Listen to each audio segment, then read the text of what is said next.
Okay, to present our first award of the evening, we welcome an author and human rights activist. She has led over 40 human rights delegations to 30 countries. She is the chair of the Amnesty International USA Leadership Council and serves on the board of many organizations such as the U.S. Institute for Peace, the International Center for Ethics, Justice, and Public Life, and at Brandeis University, and Human Rights First. She is also the president of the Robert F. Kennedy Human Rights.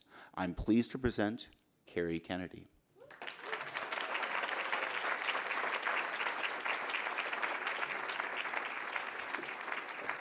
Thank you. So great to be here. Thank you for that great introduction, Chef Hugh. I'd like to be taking your class. My kids would love me to take your class as well, I'm sure.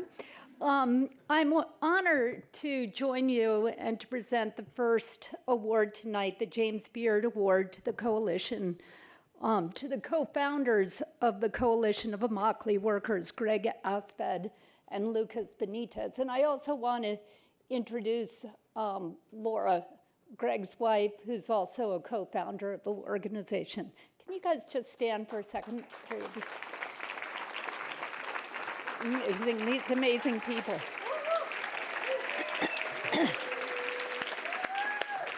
So, when I was a kid, I learned to pray before every meal. And I'm sure many people in this room prayed tonight. Thank you, God, for this good food. Thank you for the hands that made it. Who are the hands that made it? The Coalition of Immokalee Workers are the hands that made our food. They are the people who woke up at 4 o'clock in the morning and had to stand at a bus stop and be taken to a field where they'd have to sit and wait for the dew to dry before they started making their daily wage at 10 a.m. 6 hours of standing, waiting for the dew to dry. They are the people who emancipated over 1,000 people from slavery in the United States of America over the last 7 years. 1,000 people, agriculture workers, in 7 convictions for slavery in our country.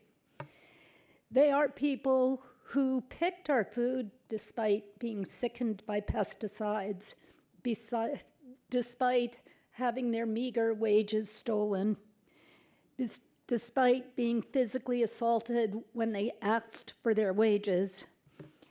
They are the people who have been sexually assaulted again and again and again, especially the women. But under Greg's and Lucas's leadership, all of these conditions have changed. All of those conditions have changed in the last 10 years because of the people sitting at this table over here. Pretty amazing, right?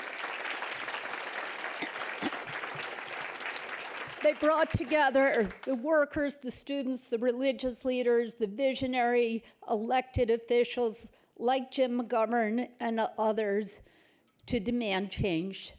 And they secured the first wage increase for farm workers in Florida in over 30 years. They secured water and sanitation and decent working conditions.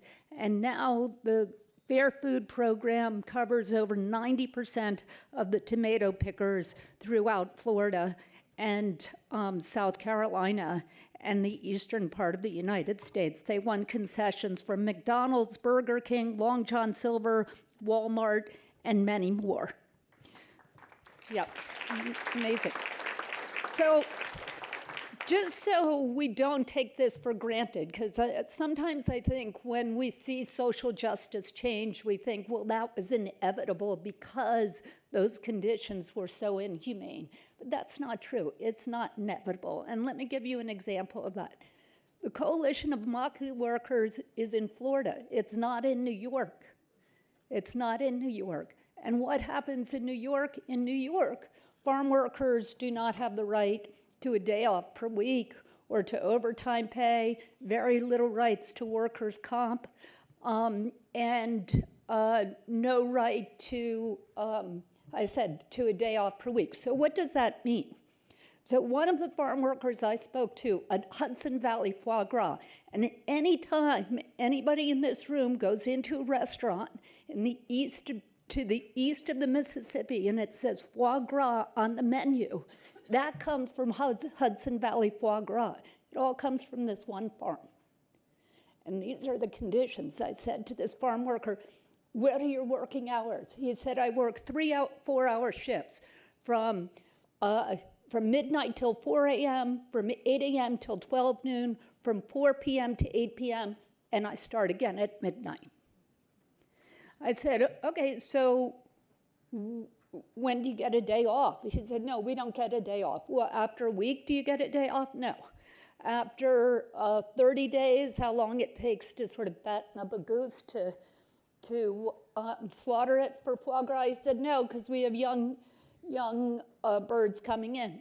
I said, how about Christmas? You're Catholic, you're Mexican, you get Christmas off? He said, no, because the ducks got to eat on Christmas. I said, well, when do you get a day off? He said, I worked here for 10 years without a day off. 10 years. I said, well, how about when you get sick? He said, well, my wife was permanently injured on this job, and she got no workers' comp. She just is injured. She can't work. And I said, well, so how about, do they give you anything? Do they give you medical? No. Do they give you workers' comp? No. Do they give you, do they pay for your living? Oh, yeah. No, they pay for our living. I said, well, what's that like? He said, 10 by 14 foot room with one king-size mattress for 2 married couples and 3 single men. 10 years. Now, we talked to legislatures in New York State about this, and they said, we're going to put an end to it. This is last February. We're going to put an end to that. We are going to get the inspectors in and put an end to it. And you know what the problem is? You can't send, it doesn't matter if you send inspectors, because they're doing nothing illegal. This is legal today in the state of New York.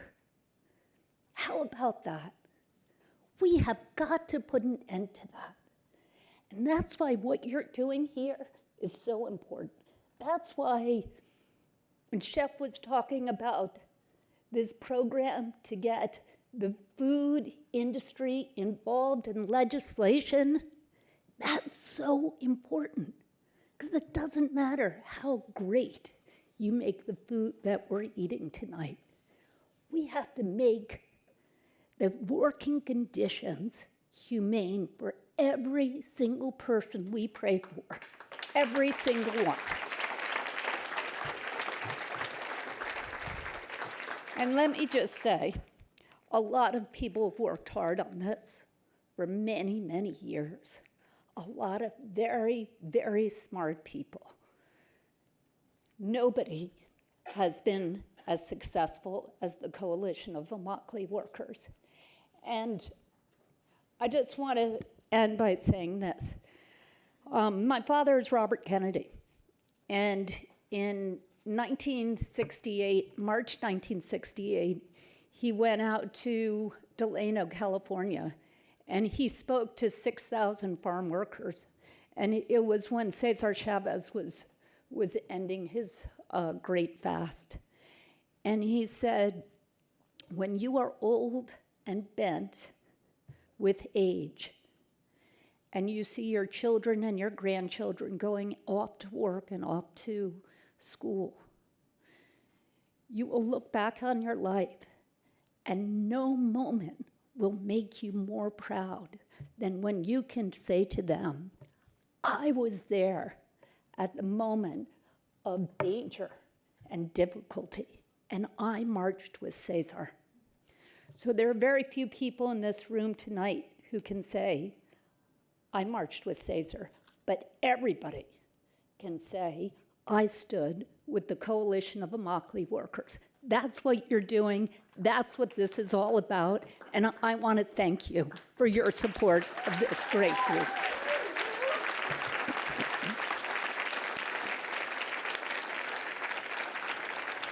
And now, please look at this short film.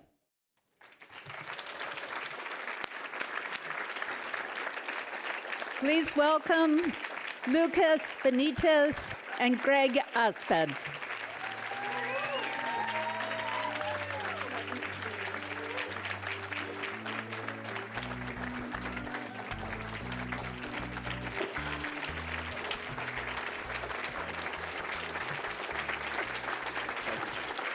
Thank you.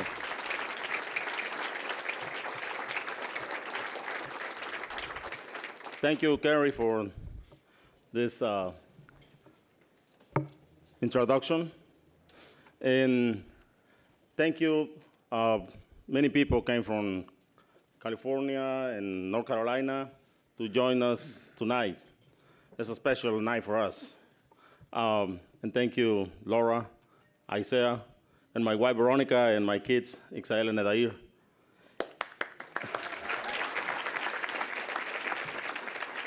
And we would like to thank the James Beard Foundation for this tremendous and tremendously humbling honor. Of course, you see us here tonight because someone has to receive their work in this stage. Doesn't fit the score of our college with who we work each and every day to building and run the campaign for fair food and the fair food program. Not to mention the thousands of CIW members who have fought for over 2 decades for their own fundamental human rights, or the tens of thousands of consumers who have stood shoulder to shoulder with us, farm workers, and the lawn of the often frustrated battle for those rights. And make no mistake, this award goes to each and every one of them, of us who have sacrificed so much in building what is today a new model for protecting and advancing human rights for workers and corporate supply chains, not just in agriculture, in the food industry, but everywhere where low-wage workers toil in brutal conditions and receive subpar wages, making products for brands that earn millions at selling those products to consumers. And excuse my English because it's too late and my English word from 8 to 5.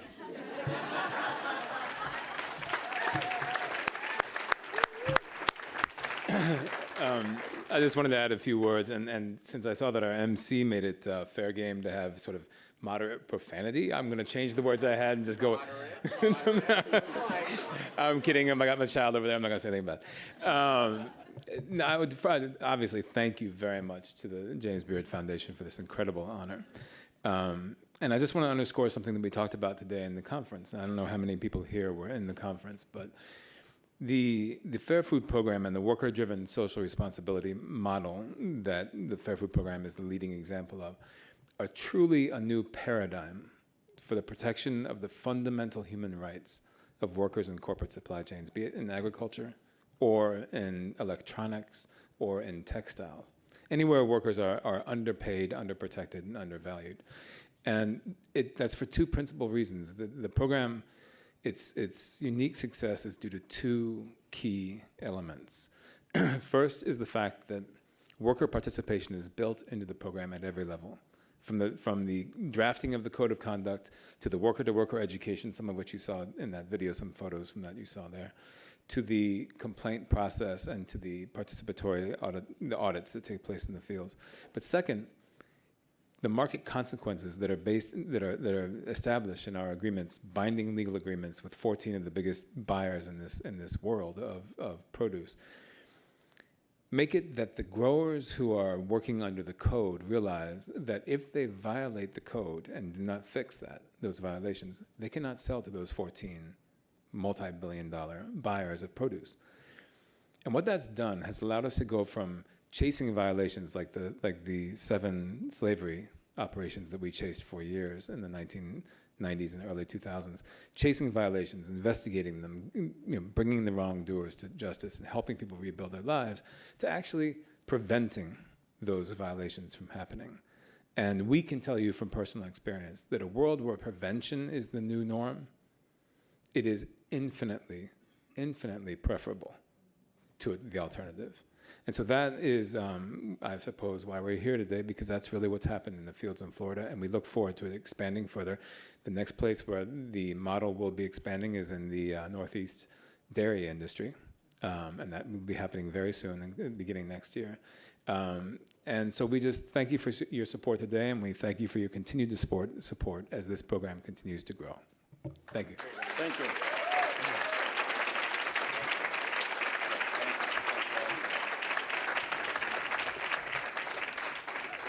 I got invited to a documentary screening of what these guys have done, and in Athens, Georgia, my little town where I live, and it was heart-wrenching. It was beautiful. Hey, boys, you young ones, sons, your dads are badasses.